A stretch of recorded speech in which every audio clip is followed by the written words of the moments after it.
Put your hands together for Jenny Pipers, please.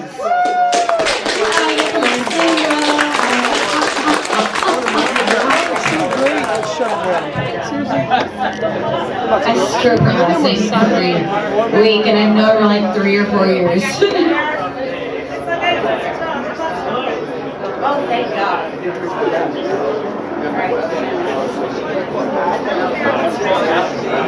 Want to use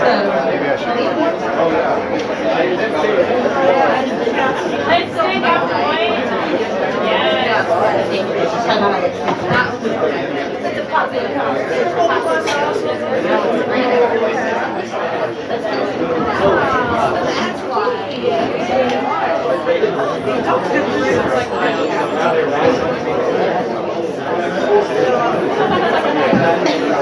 I got a lot of fur, and I'm just looking at it like that's a lot of fur. Hi there, everyone. I love you guys all to pieces, and I love Stephanie, and I would have music behind me because my friend Hamed of South Africa just had his visa to the United States canceled, and he's not going to see me in a couple of weeks. I thought I'd play music in the background from him while I'm waiting home.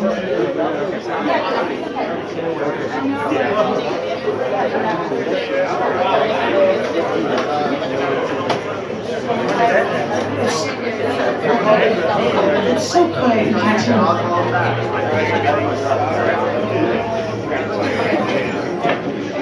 It's really quiet. Sorry about that. It's the best I can do. Anyway, I'm just gonna read poems. Sorry. There you go.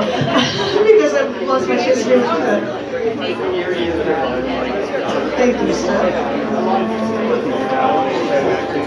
From a book CCD on the Edge, I'm going to start with a mellow one, a short one called One by One the Beech Trees Fell. I've lived in this grove all my life. The beautiful trees have always lined the roads, the beech trees even line the drive to my home. Everything was blooming by the end of May when they came in from the coast, from our home, and you didn't have the war coming here. Could hear noises in the distance one morning. He told me that some of the trees had already been felled by the General Field Marshal's urgent orders. Rommel was sure an attack was imminent, so they couldn't leave trees for enemy hideouts, and so they fell our trees, one by one. Looked out from the front door, saw the stripped land. These trees have souls, but no one actually mourns for the loss of a species that's been on this land longer than we. And they didn't do this everywhere. I hear they left some of them up in the field so that glider planes would be destroyed while they were landing. Which lives they were saving, I thought, as the soldiers continued doing their job after the beech trees fell.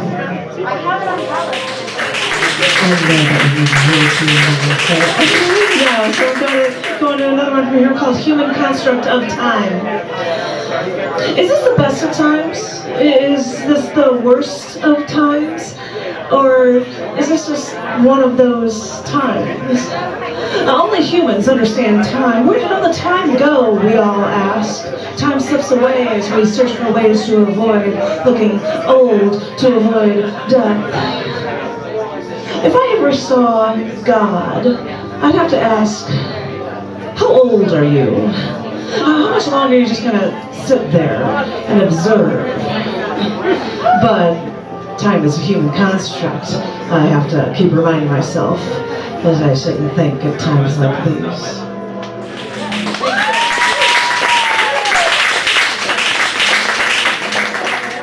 I'm just trying to go through a couple short ones. This one is a performance art book called Chapter 48, Volume 1. And this one's called The Moon. 6 line. The moon is a hypnotist, putting people in a trance. Whenever you look at it, moonlight takes over your soul. No one can stop it, but no one wants to.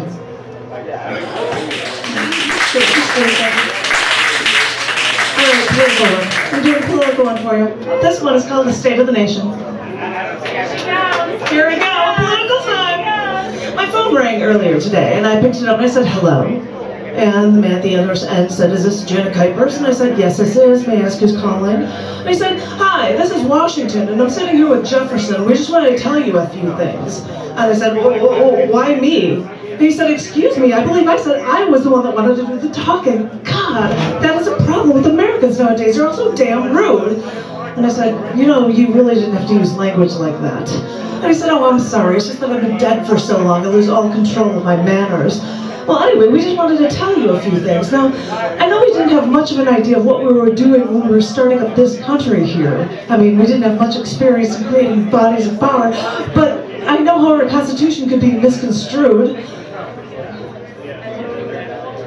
And then he put in a dramatic pause, and he said, "But when we said that people had a right to bear arms, we meant to protect yourself from a government gone wrong, and not so that you can kill an innocent person for $20 cash. And when we said the freedom of religion, we included the notion of the separation of church and state, because freedom of religion could mean freedom from religion. And when we said freedom of speech, we had no idea you'd be burning the flag, or painting pictures of Christ doused in urine, or photographing people with whips of their respective anatomies, but hell, I guess we've got to grin and bear it, because if we ban that, the next thing they'll ban is books." And I said, "But there are schools that have books banned, George." And he said, "Oh."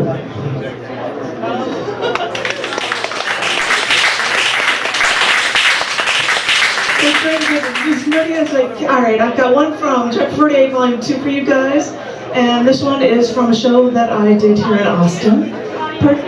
That first one was from Volume 1, and this is Volume 2, oh yeah. And this is right into a show here in Austin, and it's called Yearning to Break Free. I asked a guitarist once why he's always breaking into song. He told me that his head had to be filled with music, or else billions of ideas would overflow his brain, and he couldn't be able to concentrate or focus on anything. I thought about this, and I wonder if this is the place of the creative, that we're bombarded with all these ideas. They attack us, they assault us, they bombard us, they infect our brains. And then every once in a while, we let one crystallize. And we call our scattered minutiae a form, we give the form, and you call it a work of art. But you don't understand, if I let it all out, my brain would explode. I suppose that is the trials of the creative, with all of these ideas scratching at our brains, yearning to break free. And us creative types are left to pick and choose from what is deep within us is worth sharing with the rest of the world. You call it art. I call it what keeps me sane.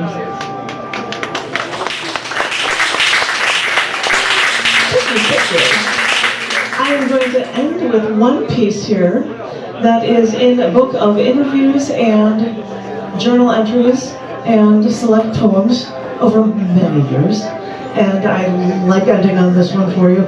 This poem is called On a High Horse Like This.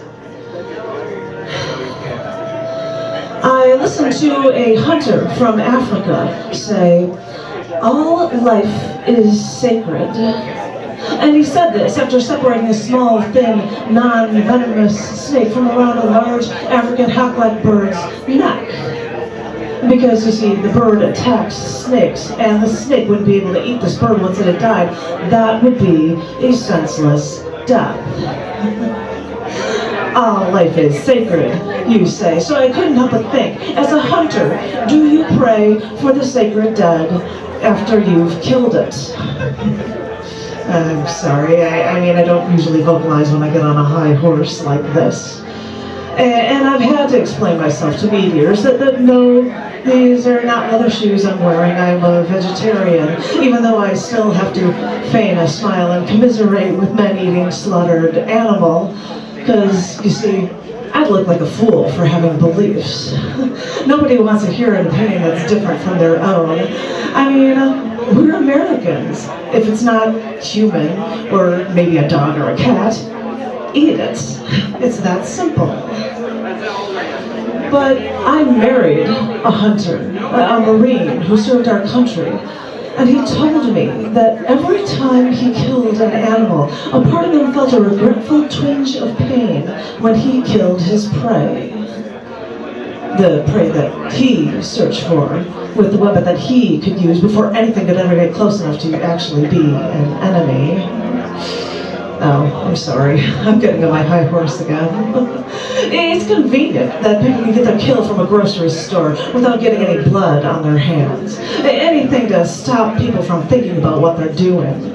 Because I've heard that killing something makes you feel something. And I thought,